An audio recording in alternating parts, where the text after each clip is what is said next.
And welcome back to Xcom Enemy Within and to the training room in the barracks where our gene-modded troops are up all night working out. Everyone else has gone off for a bit of a break, some to the infirmary where I don't believe anyone is actually in the infirmary. Let me just double check. No one's there, so they're just chilling out there because it's a bit more private for whatever reason. Some people at the bar, eating the bar as usual, and of course Brandy Bear at the pool table, mingling with the other unaugmented troops. I believe it may not actually be a case that she likes to mingle. It could be that she's using her cybernetic augmentation to somehow give her an advantage while playing pool. Perhaps she can calculate the angles and the force required. I mean, she's got much more fine control over the force that she's putting into each shot. Maybe she has become a pool shark. I can't say I approve, Brandy Bear, but well done for thinking of the best way to use your augmentations outside of combat, obviously. You know, you can't be running around punching people in the face through walls all the time. But yes, in the last episode, we finally put down Exalt once and for all. And look at the world. This is fantastic. Egypt is the only place in yellow alert right now. So it looks like what we did with Exalt has reduced panic globally. And that is absolutely fantastic. Once we take on the alien base, which I imagine we're going to be doing soon, that will pull Egypt down as well. In fact, that will potentially pull down everything to one bar, leaving only India and Australia to juggle the alien abduction missions. But I am very, very happy with that. And also, there were some things we picked up from Exalt. Exalt technology. Honestly, I wouldn't be surprised. This item has no research benefit and can be sold freely. Exalt's computer technology is less advanced than our own. The value rests instead in the financial data we've been able to extract. It could make the right buyers quite wealthy. Okay. Exalt artifact.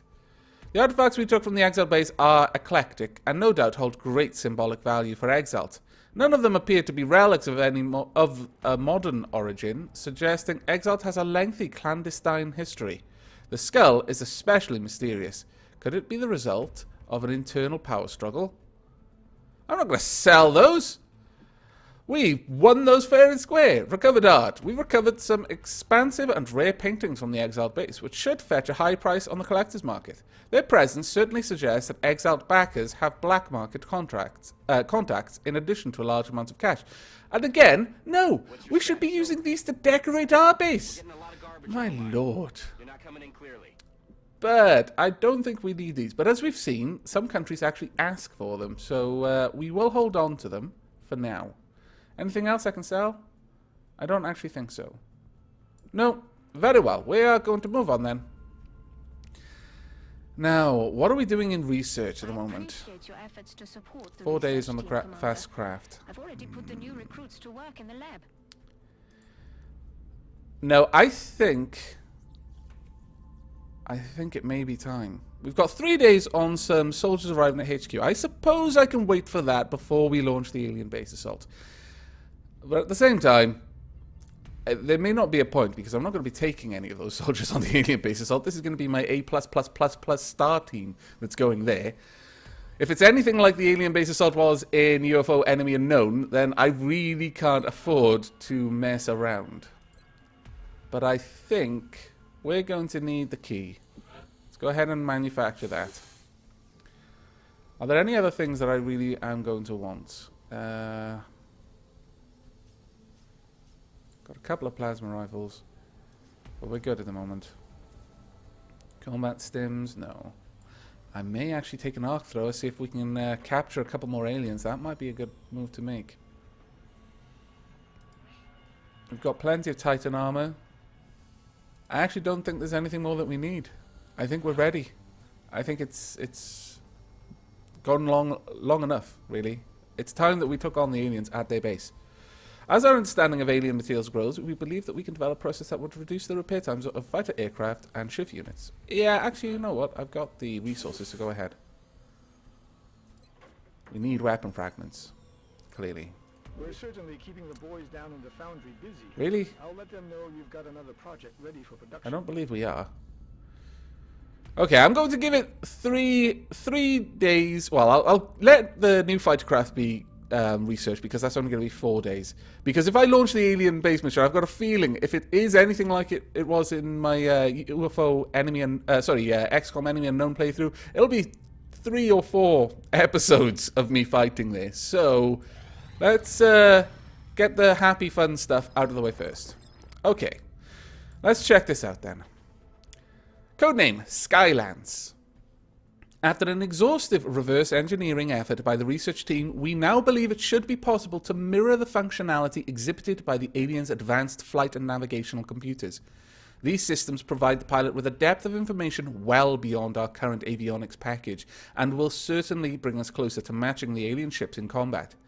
Perhaps more importantly, we've successfully integrated our first prototype of the gravity wave drive we modelled after the alien propulsion system.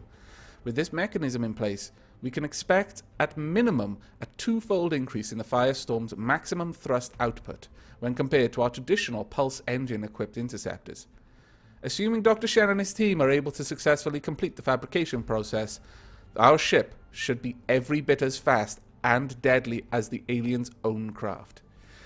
Now, one of the things with the Firestorm that might not be apparent is when it comes to weapons that you equip on your interceptors, there seems to be a hidden stat which affects that weapon's overall armor penetration value. It seems that the craft itself modifies the weapon's armor penetration abilities. The regular interceptor has no modification bonus, but the Firestorm does.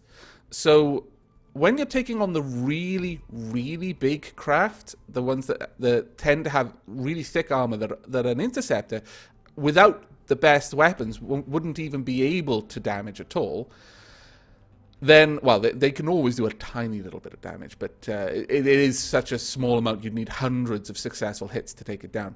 But the Firestorm will actually increase even the base weapons to a point where they can do, you know, moderate damage to the larger craft. Hover ship available for manufacture. Firestorm available for manufacture. Fantastic. Our latest modification to the ship vehicle involves the integration of a small pulse engine, allowing the entire platform to fly over rough terrain. Now that is very interesting. The Firestorm is our highly advanced combat aircraft, incorporating numerous advances gained from studying the technology found in the alien ships. Power and navigational systems in particular were adapted directly from the aliens' designs. Now, we've got a few things here. One, we can go for heavy lasers. Not that interested in that one. We want plasma sniper and heavy plasma sort of weapons. We've got Archangel armor. With our unique access to the aliens' super efficient power systems, we believe it should be possible to fabricate a suit of armor that permits sustained flight on the battlefield. That is right. You can have flying snipers, and that is often what you will go for with Archangel armor, is you'll get the snipers up, because they'll get much higher bonuses. And also, line of sight becomes less of an issue if they've got some sort of vantage point in the sky. Plus, being in the sky gives them a passive defense bonus. But this is probably what we're going to be going for. That's glorious, but this is a great UFO shooting down weapon. We've conceived of a weapon capable of disabling electronic systems without destroying them. If we were to equip our interceptors with this technology, while also shielding them from the overall effect, this could greatly improve our odds of recovering the alien technology intact. It does comparable damage to a plasma weapon on an interceptor, but I actually believe that this has overall a better armor penetration value, because I guess it's not trying to go through armor, it's just hitting the hull of the ship and shutting down the electronics inside it. But the main thing there, as it mentions, is the chance of recovering the technology without it being damaged. And I do apologize, I'm tripping over my words. Let me have a sip of tea. But yes, as I was saying, the EMP weapon's real advantage is that it will bring down the craft typically without damage. Now, there's a double-edged sword there. Yes, the technology inside will be intact, so you'll get more of the power cells, which was really important in the original XCOM, where that was your main source of Elerium. but it also means that very few of the aliens will be dead. So you'll be facing the full complement of soldiers. But we're going to begin that project. And we are then going to head over to the barracks. Well, actually, no, we're going to go to the foundry first and just see if there's anything else. Also, can I build a shiv, perhaps? A hover shiv? I can. I'm thinking that we might want to. Yes, we'll build a hover shiv. Our latest modification of the shiv vehicle involves an integration of small pulse engine. It requires 12 Illyrium, 19 alloys, and 20 engineers. Make it so. I may even take it with us. But it doesn't have plasma weapons. So no, we probably won't take it with us. Though I will be taking it out. Oh, actually, it's going to take 4 days to make anyway. I will be taking it out on the missions that follow. But it is time to rename the soldiers. So as before, I'm going to pause the recording here, and I will bring you back when I have picked who we're going to be keeping out of the 5 soldiers that we have just recruited. If any, it could be that they're all going to be bad. But we will see who we keep, and if we keep anyone, who they have been renamed to. So see you soon. And welcome back. Don't worry. I'm not in an evil mood today. I've had plenty of tea. My dapperness is at full charge, so I'm not going to keep you in suspense. We have only 3 out of the 5. Bird Blizzard, the sniper, Halcyon, the heavy, and Dapper McJester, the assault. Finally, Chaoticles decided to grace us with the man, the legend that is Dapper McJester. Now, here's Bird Blizzard. He's our sniper with 72 aim, is respectable, and 61 will. That's very, very good. And 5 HP. Next up, we have Halcyon, a heavy with 71 aim, 63 will, and 5 HP. Both of them have got good aim and very good will for squaddies. That will, I believe I have the second wave options that mean that it's almost purely random who is going to be psionically gifted or not. But were that not the case, then this would really mean that you guys had a good chance of becoming psionically gifted soldiers. Finally, we have Dapper McJester. Now, unfortunately, Dapper McJester does let the side down a little bit on the will. So, again, if this were tied to, or if it may still be tied to psionics, then it's unlikely Dapper McJester is going to be gifted in this playthrough. Of course, in my enemy unknown playthrough, Dapper McJester was not only gifted, he was the most gifted of all the gifted humans. He has got 74 aim, so pretty good, and again 5 HP. A very, very nice couple of additions to our squad, I must say. But it is time. We've delayed long enough, but I'm going to do it just a little bit longer. There are a few things I would like to buy before we go and start this up. First and foremost, we don't need any more scopes. We want respirator implants. Now, a lot of people have said that I should be using these. I'm not sure. I mean, if it stops poison and things, I guess it'd be useful against thin men. But I think our Titan armor does that. The fact that it'll stop against strangulation may be a huge thing. It may not be. I don't know what they're going to put in this alien base, but given that, this is an expansion, I can only imagine that they are going to put a lot of Seekers there. So perhaps it's going to play out. For those who don't have the chitin plating, then that will actually help. But we're going to go to mission control, and as much as it worries me, alien base assault. Okay, well, it's time. We've let you sit there for long enough. Okay then. Now, Zhang, we're going to be taking our A team on this. And I don't believe, as with the original, that if you stun someone that it runs out. So, in the original, they would eventually get back up. Stun damage decreased by a small percentage over time. So, if you took too long to finish the mission after stunning an alien, they would eventually just wake up again. And that could be very, very bad times. But we're actually going to go with the arc thrower. ATS Cat, you are our first and foremost most celebrated and decorated stunning soldier. So you're going to be coming along to try and help us out in that regard. Drake, I don't want you too far forward, honestly. So, you know what? You can have a respirator implant. Oh. Really?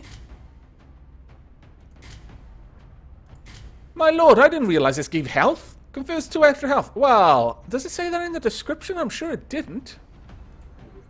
If I'd known that, I would have used them before. Actually, I think this only gives 2 extra health. You're not actually losing anything. I was tossing up between the idea of giving you extra protection or just the protection from strangulation, which I thought was going to be more useful to Cerberus, since he's likely to be away from everyone else. But no, he doesn't lose anything else. He just gains something. Oh, well, bugger it. I've been avoiding using those things all this time. Right, Zhang, I'm actually going to bring along Revocaine for this one, I think.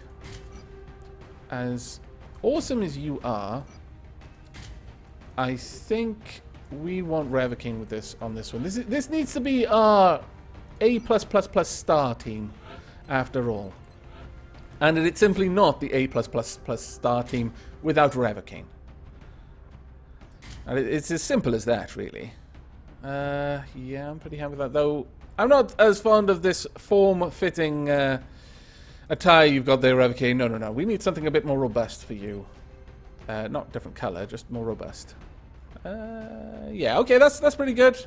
You've even got a walkie-talkie, and you've got your pouches to store your various illicit materials in. Yes, I know what you... Yes, don't even pretend, Revocaine. There's no point. Okay. I mean, you know, if he wants to pick me up on the field, as long as he gets the aliens killed and doesn't hurt any of us, then I'm not gonna worry about it too much. I think that's it. I think we have got... This is as good a team as we can possibly make. Revocaine is going to roll with an extra grenade, though. Because he is going to be up close and personal quite a lot of the time, I imagine. Alright. Best of luck, everyone. Let's go. I am a little bit nervous. I don't know what enemy within is going to have done. And besides, in my enemy unknown Let's Play, it went fairly badly. I don't think anyone died in the alien assault, but quite a lot of people were very close. Oh, actually, no, I think one person may have died in the alien assault, actually. But maybe even 2. It was touch and go for a lot of them, though. But we do have a very good squad at this point. Let's keep our fingers crossed. Okay. Alright. Very well, I will do my best. Now, what is this alien base going to be like? Is it going to be different to the first one? Does it generate random maps? I don't know if it does. It might do. But, again, this is like a special mission, so I wouldn't be too surprised if it was exactly the same map as was in Enemy Unknown. Oh dear. God only knows what they're doing to these people. Well, All the more reason to I imagine the aliens know what they're doing to the people as well, you know, other than God. I imagine we will know soon as well. We don't have visual confirmation Okay. of hostiles. What kind of Wouldn't get map too is comfortable, this? though. We're expecting heavy resistance. Okay, there's They're probably lots of moving stuff into down position there. as we speak. Looks like the back of the map. I doubt we've got anything up there. Okay. Right then. This... there's not much high cover. It's going to be hard to get Evelyn into a position that's good. And I don't know what this has to do with the alien base, these intestines everywhere. It's a little bit gruesome, honestly. Hang on. Is that a human shadow? Are those actually human shadows? Did I notice this in the first game and I just blocked it out because it was too terrible? Yes, that is definitely a human shadow. You know, I'm fairly certain I know what they're doing. They are recycling the humans into offal. They're going to feed it to the alien them to the alien livestock. Honestly, I can't blame them. That seems like a very, very sensible thing to do. You know, waste not, want not. And I imagine the alien livestock is quite hungry. Perhaps the alien livestock are chrysalids, in which case they're almost certainly going to be very hungry. But okay, we seem to have just a central, possibly 3. Yeah, it looks like we've got 3 corridors going down here. With that in mind, I am going to say that it's going to be better for us not to go too far down the middle. We'll take one of the sides. We have the luxury of having 2 people who can... 3 people who can stealth. One of whom can stealth very, very well. But we don't want to move anyone too far ahead. I mean, right now it's probably not going to be too bad, but later on, I wouldn't want to have our scout on the other side of the map, and then she uncovers aliens, and then can't get away from them. Because she wouldn't be in stealth if she ran, because they would have sight on her starting location. But like I said, Dr. Valen, I strongly suspect that they are being recycled into food for the chrysalids. I mean, because they're fairly large creatures, and they probably eat quite a lot of food. And you wouldn't want hungry chrysalids, because I can only imagine they're fairly hard to keep under control if they're a bit peckish. Atheist cat. I'm tempted to have a look up here. If only to remove the possibility of someone sneaking up on us, but no, we're gonna stick to this side. I think that makes more sense. Right now we're just gonna dash to try and get as far forward as we can in this turn, but I imagine that after we've done this, we're not going to be able to make too rapid progress through the base, unfortunately. The last time I played this mission, it did take me a few episodes to record it, and I suspect this will be no different, because I do not intend to be any less cautious. I had much worse consequences for failure in Enemy Unknown. In fact, I'm fairly certain if I'd failed the mission, that would have been it. I would have failed the game. I couldn't afford a single loss at that point, and I needed the panic reduction, or I would lose at the end of the month. And as it happened, it worked out well. I didn't know it would give me global panic reduction, but it was good times nonetheless. But yeah, despite the fact that we're in a fairly strong position overall, I don't want to lose anyone. Oh God, that's a lot of frightening noises. I think we heard Cyberdisk, sectoid, not sectoids, possibly a mechtoid or a sectopod, and floaters in amongst that rather large growl that we heard there. Okay, a door. That's not too bad then. Looks like that doesn't have it. Oh no, it does have a door. Okay. You know what? I think this may actually be the original map that I played on. It may not have any different types of maps. I wouldn't blame it too much if it didn't. But, Rabbit Kane, why don't you move up there? We can tell there's nothing over here. The only place someone could be is up there, but it doesn't look like there is anything up there either. So we should be good to go, I think. Oh, this is going to be the test. Evelyn! Good luck. Well done, Evelyn. You didn't get shot. I knew I could count on you. Okay, let's get everyone else forward. I really should be using the one person who can actually cloak in half cover. Atheist. It looks like we can just make a run for it, so let's get down to this first door. If I recall, in the original there were actually enemies in this area, though. And it pains me, the idea that I might be leaving some of them behind. Oh wow, you can... you don't need to walk around, people. It's not that. You're Cerberus. You can leap over obstacles. Oh, glorious. I need to give everyone that ability. Okay, one person could go into Overwatch. Okay, yes, there are enemies in this area then. Alright. Let's be careful in how we proceed then, Evelyn. Let's get you up to the door, because you'll still be in full stealth. Alright. Now the worst possible scenario is we activate a group behind us, or it activates because we activate a group in front of us. I still don't know if that's possible. If when you progress forward and activate new groups of enemies, that they can somehow chain aggro the groups of enemies behind you. So generally speaking, it's not a good idea to leave anything alive where you are coming from. Understood. Moving Aavak, you can be partnered with Evelyn there. You make a good team. You've been on the squad together for a very long time, and great things have happened when you've put your minds to it. There just aren't. There's no cover here to speak of, and that's terrible. I'll just array people around the door for now so they can shoot through if they have to, but there's no point in just popping them against the walls. Well, actually, come to think of it, it kind of was a point for Lalith, because she would have remained stealth even if she was just against that wall. Okay, well, I think what I'll do is I'll wait to pop that a bit, pop open the door. I might actually, no, Lalith will take cover for there on the next turn. So we're going to just put everyone into Overwatch who can go into Overwatch this turn. And hope. Roger.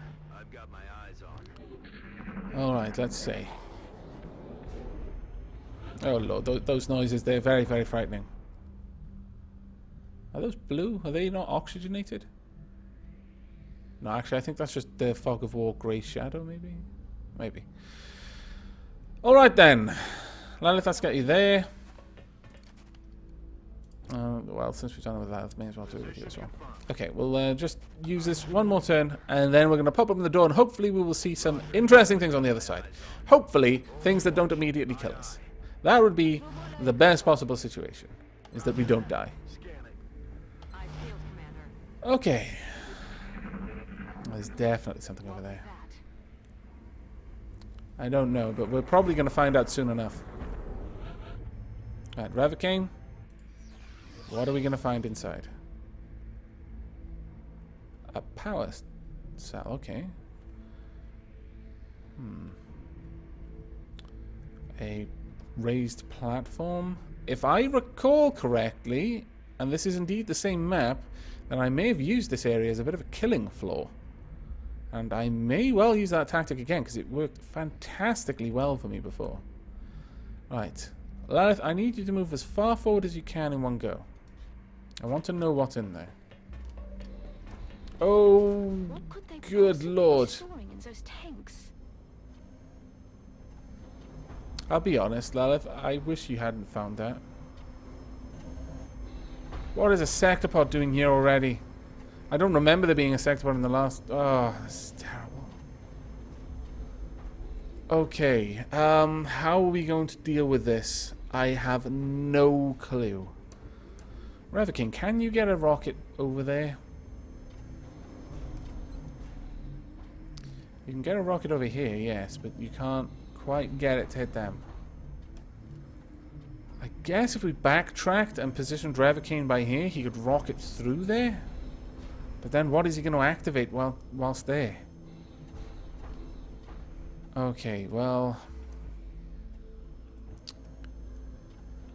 On the plus side, Cerberus, you can... If you can get to full cover... Could you get to full cover? You could. Not the best full cover in the game, obviously, but it is full cover. But seeking full cover around an extremely unstable power source, or at least it's unstable when you shoot it, I don't think that would make very good sense. No. What we need to be able to do in this fight is to deliver an enormous amount of firepower quickly.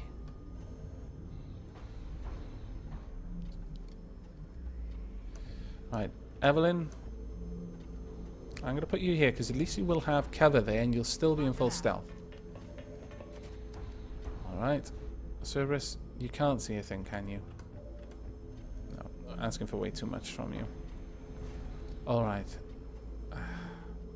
This is a bad place to put Cerberus if he's revealed for too long, but the thing with Cerberus is I can use his disabling shot as his first action to give us an extra turn of attacking this without it being able to retaliate. Yeah, make it so. Alright. I'm going to have to wait till the next turn before I move everyone else in, but I can at least move them into a position from which they can get the maximum sort of distance through the door to cover before they have to shoot. Ideally what I'm thinking here is we are going to have Revocane move in, activate them. We'll take some shots at the Sectopod first. The last shot will be Cerberus using his disabling shot to disable its primary weapon, because that is what I'm really worried about, especially the fact it gets 2 goes of that primary weapon. We do not want to cluster everyone because it's one of its secondary weapons is an artillery strike. We don't want anyone around this for that reason, because this blows up big. On the next turn, when its primary weapon is now not disabled, Revocane will launch a rocket, hopefully take out the drones. Oh, maybe I need to take the drones out first, though, because they'll heal it. They can only heal a certain amount of damage, though. As long as we can out damage what they're healing, then it's still worth hitting that first. Okay, that's the plan. We are going to commit to this plan. I'm a little bit worried, but, well, this is what we're going to have to do.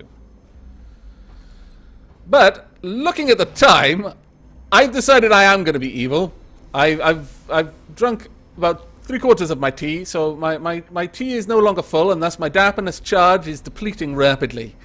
I am going to end this episode there, and we're going to find out whether all my planning and strategizing actually pays off in the next one.